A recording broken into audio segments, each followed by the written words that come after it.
Seorang wanita berpakaian putih basah kuyup memasuki hotel, bertanya ke resepsionis, "Berapa lama kamu sudah mati?" Si wanita menjawab, "Sudah 10 hari. Ternyata wanita ini 10 hari lalu sudah meninggal. Para polisi menemukan tubuhnya di Sungai Han. Si wanita datang ke hotel ini, dan hotel ini khusus." Mendengar perkenalan dari si wanita, si resepsionis membawa si wanita ke atas, datang ke pemilik hotel. Ternyata wanita ini adalah seorang agen, karena ia bertindak benar semasa hidupnya. Oleh karena itu, hotel memberikan dirinya mobil yang mewah. Tapi si wanita berpikir untuk menghukum penjahat sebelum ia pergi. Si pemilik hotel berkata itu tidak sesuai dengan aturan, dan dirinya tidak setuju. Tapi jika ia menggunakan uang, maka hal itu boleh-boleh saja. Dengan cepat manajer hotel itu datang ke lokasi yang diberikan si wanita, membawa sekantung berlian. Wanita yang melihat begitu banyak berlian, kemudian membantunya menghukum para penjahat. Ia membawa senapan dan memakai baju ungu. Tiba di tempat penjahat, membuat wali kota di panggung terkejut, berteriak, "Biarkan aku hidup dengan dia." Tapi tidak ada yang bisa melihat si baju ungu, hanya wali kota yang bisa melihatnya. Kali ini senapan sudah terisi. Si wali kota menarik pelatuknya, menembakkan peluru dari laras senapan itu mengenai jantung si wali kota. Tepat sasaran. "Aduh, aku tertembak." Ketika ia melihat ke dada kirinya, dia tidak tertembak. Wali kota itu mengira dirinya berhayal. Tiba-tiba muncul di belakangnya. Wali kota itu ketakutan dan turun panggung. Dan ia mengatakan, "Apakah ini tentang si polisi wanita yang tewas itu?" Si baju ungu sekarang melihat segalanya.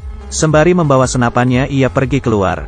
Seorang pria sedang dikejar polisi. Ia tidak hati-hati, dan terjatuh ke bawah. Sangat berbahaya. Walau ia tidak sadar, tubuhnya terbaring tidak bernyawa di bawah tangga. Ia melihat hotel ketika melarikan diri untuk menghindari polisi. Ia masuk ke hotel itu, memasuki lobi, melihat hotel itu sangatlah indah. Tapi ia tidak sadar orang di hotel itu adalah arwah. Si pria menemui manajer hotel. Ia berbalik dan berkata ia ingin pergi. Si manajer melihat orang ini dengan jelas.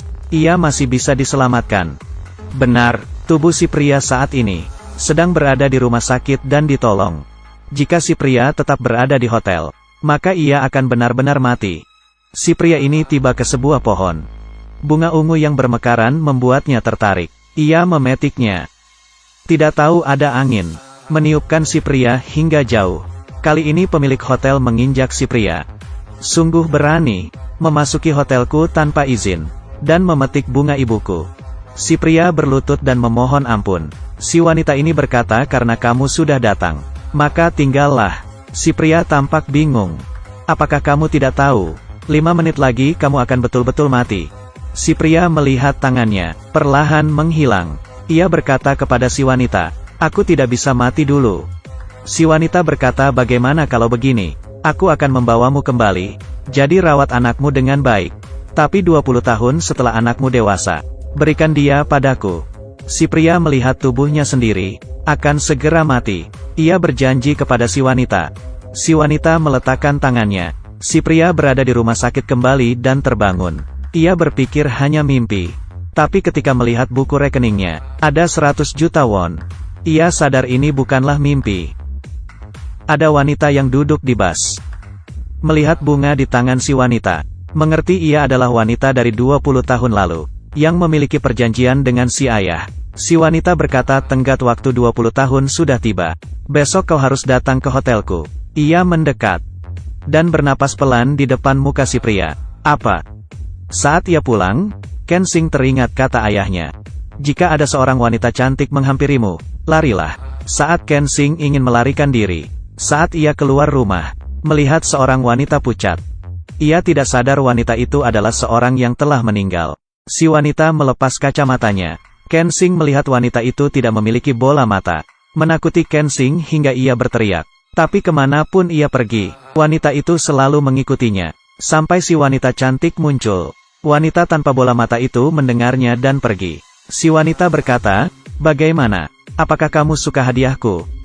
Ternyata udara yang ditiupkan padanya membuka mata batin Kensing. Oleh karena itu ia bisa melihat orang yang meninggal. Mereka berdua datang ke restoran untuk makan. Di luar ada seorang pria jahat yang menatap wanita cantik. Ternyata ia adalah 20 tahun lalu. Orang tua yang ingin balas dendam pada si cantik, menunggu mereka keluar dari restoran. Si cantik merasakan adanya bahaya. Ia berkata ingin minum susu dan meninggalkan Kensing. Kali ini si pria tua bersiap menyerang. Dan keluar dari sudut. Mengeluarkan besi dari tangannya. Dan menusuk si cantik. Kali ini Kensing baru saja membeli susu dan kembali. Melihat si wanita cantik yang sekarat. Kensing bingung. Si cantik berkata jika kamu ingin pergi maka pergilah. Setelah berkata itu maka ia akan menghilang. Kensing ragu. Kemudian ia pun pergi melarikan diri. Si wanita cantik duduk sendiri di malam yang sunyi. Kemudian tidak lama, Kensing membawa gerobak dan datang kembali. Kensing ingin membawa si cantik menaiki gerobak. Tapi dia mendorong Kensing. Dia menarik batang besi itu. Kensing melihatnya, kamu tidak apa. Dan ia berpikir. Si cantik menaruh batang besi itu di tangannya. Kemudian menembakkan batang besi itu. Secepat 632 meter. Menusuk si pria tua. Dan ia berubah menjadi abu. Kali ini Kensing berpikir habislah sudah. Wanita ini sungguh kuat. Kurasa aku tidak akan bisa melarikan diri. Seorang wanita berpakaian putih basah kuyup. Memasuki hotel. Bertanya ke resepsionis. Berapa lama kamu sudah mati? Si wanita menjawab sudah 10 hari. Ternyata wanita ini 10 hari lalu sudah meninggal. Para polisi menemukan tubuhnya di Sungai Han. Si wanita datang ke hotel ini. Dan hotel ini khusus. Mendengar perkenalan dari si wanita, si resepsionis membawa si wanita ke atas. Datang ke pemilik hotel. Ternyata wanita ini adalah seorang agen. Karena ia bertindak benar semasa hidupnya. Oleh karena itu, hotel memberikan dirinya mobil yang mewah. Tapi si wanita berpikir, untuk menghukum penjahat sebelum ia pergi. Si pemilik hotel berkata itu tidak sesuai dengan aturan. Dan dirinya tidak setuju. Tapi jika ia menggunakan uang, maka hal itu boleh-boleh saja. Dengan cepat manajer hotel itu datang ke lokasi yang diberikan si wanita. Membawa sekantung berlian. Wanita yang melihat begitu banyak berlian. Kemudian membantunya, menghukum para penjahat. Ia membawa senapan dan memakai baju ungu. Tiba di tempat penjahat, membuat wali kota di panggung terkejut, berteriak biarkan aku hidup dengan dia. Tapi tidak ada yang bisa melihat si baju ungu, hanya wali kota yang bisa melihatnya. Kali ini senapan sudah terisi. Si wali kota menarik pelatuknya, menembakkan peluru dari laras senapan itu, mengenai jantung si wali kota. Tepat sasaran. Aduh aku tertembak. Ketika ia melihat ke dada kirinya, dia tidak tertembak. Wali kota itu mengira dirinya berhayal. Tiba-tiba muncul di belakangnya. Wali kota itu ketakutan dan turun panggung. Dan ia mengatakan, apakah ini tentang si polisi wanita yang tewas itu? Si baju ungu sekarang melihat segalanya. Sembari membawa senapannya ia pergi keluar. Seorang pria sedang dikejar polisi. Ia tidak hati-hati. Dan terjatuh ke bawah. Sangat berbahaya. Walau ia tidak sadar tubuhnya terbaring tidak bernyawa di bawah tangga. Ia melihat hotel ketika melarikan diri. Untuk menghindari polisi, ia masuk ke hotel itu. Memasuki lobi, melihat hotel itu sangatlah indah. Tapi ia tidak sadar orang di hotel itu adalah arwah. Si pria menemui manajer hotel. Ia berbalik dan berkata ia ingin pergi. Si manajer melihat orang ini dengan jelas. Ia masih bisa diselamatkan. Benar, tubuh si pria saat ini sedang berada di rumah sakit dan ditolong. Jika si pria tetap berada di hotel, maka ia akan benar-benar mati. Si pria ini tiba ke sebuah pohon. Bunga ungu yang bermekaran membuatnya tertarik. Ia memetiknya. Tidak tahu ada angin meniupkan si pria hingga jauh. Kali ini pemilik hotel menginjak si pria. Sungguh berani, memasuki hotelku tanpa izin, dan memetik bunga ibuku. Si pria